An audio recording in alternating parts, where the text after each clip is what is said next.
ډیرو عزتمندو محترم مسلمانانو ورونو او خويندو، نن درته یو خاص او ناشنا وظیفه محترم او نوې وظیفه بیانوم چې دا ډیره برکتي وظیفه ده. محترمو، دا وظیفه د درې ورځو وظیفه ده.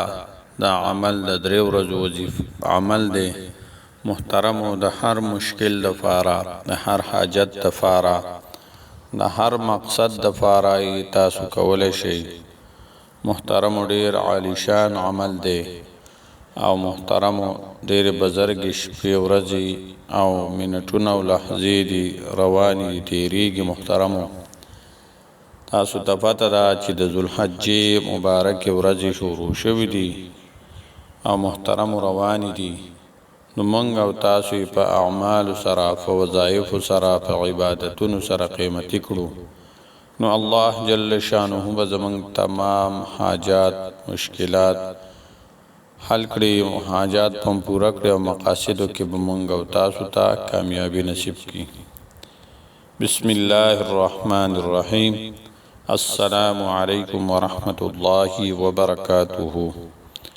ټول تعریفونه د رب ذوالجلال د پاره چې خالق او مالک او پروردگار د کل عالم دی، او درود پاک په خاتم الانبیاء حضرت محمد صلی الله علیه وسلم باندې. امید د رب ذوالجلال نه ساتم چې تاسو به روغ جوړ یې، په صحت به برابر یې. الله جل شانه د دنیا او آخرت ټول خوشحالۍ نصیب کړه. محترمو، نن دا نننۍ وظیفه دا ډیره عالیشانه وظیفه ده، د درې ورځو وظیفه ده. محترمو، الله جل شانه به تمام مشکلات حل کړي، الله جل شانه به تمام حاجات پوره کړي، ناممکنه حاجات.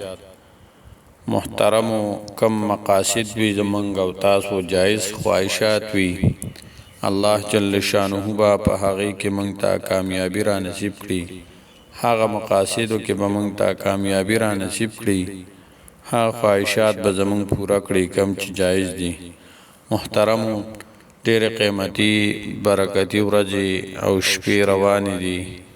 د ذوالحجې میاشت شروع شوې ده او ډېر وخت پکې تیر شو او لږ غونډه کې پکې یو څو ورځې پاتې دي. محترمو، چې مونږ او تاسو نه دا عبث تېرې نه شي، مونږ په عباداتو سره، په ذکر و اذکار سره، د قرآن پاک په تلاوت سره او په نوافلو سره ډېر قیمتي کړو.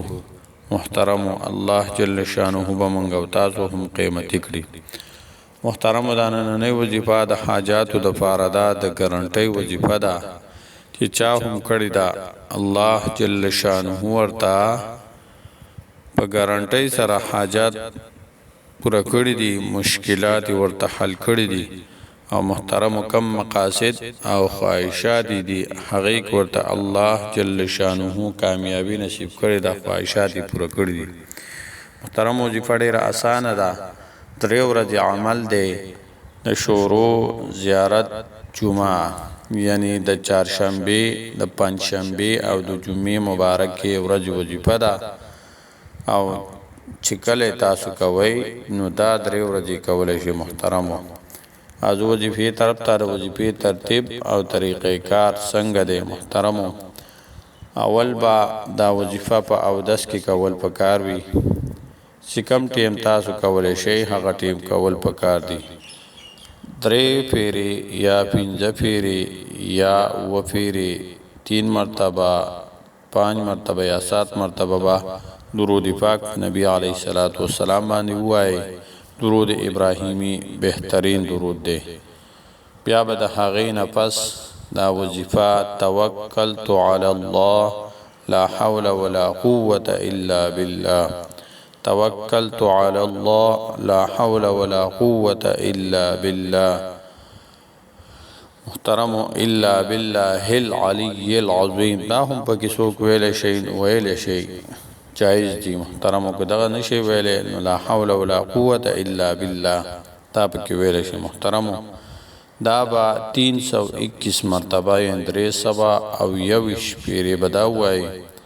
بیا به محترم د هغې نه وروستو درود پاک په نبی علیه الصلاة والسلام 3 مرتبه 5 مرتبه یا 7 مرتبه ووایئ.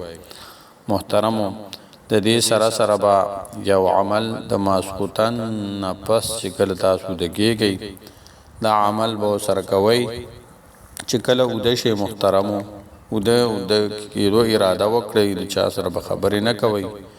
سنت طریقه باندې به اوده شئ، ښی طرف ته مخ کوئ، ښی لاس په د سر نه لاندې کېږدئ او په هغه طریقه باندې به اوده شئ. محترمو اوده کېږئ به او دا الفاظ به ووایئ 21 مرتبه یا خبیرو یا خبیرو یا خبیرو د الله جل شانه یو اسم مبارک دی، دا به 21 مرتبه ووایئ. محترمو او بیا به ورسره 11 مرتبه اخبرنی اخبرنی اخبرنی.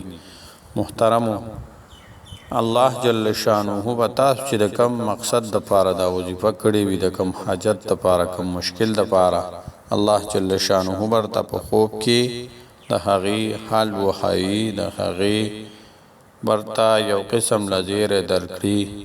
محترمو چې ستاسو دا حاجت داسې پوره کېږي، ستاسو د مشکل نه وتل په دې طریقه دي، ستاسو خواهشات په دې طریقه پوره کېږي جایز.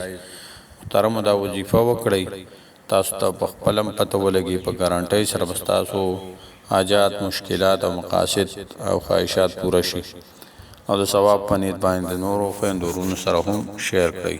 السلام علیکم ورحمة الله وبرکاته.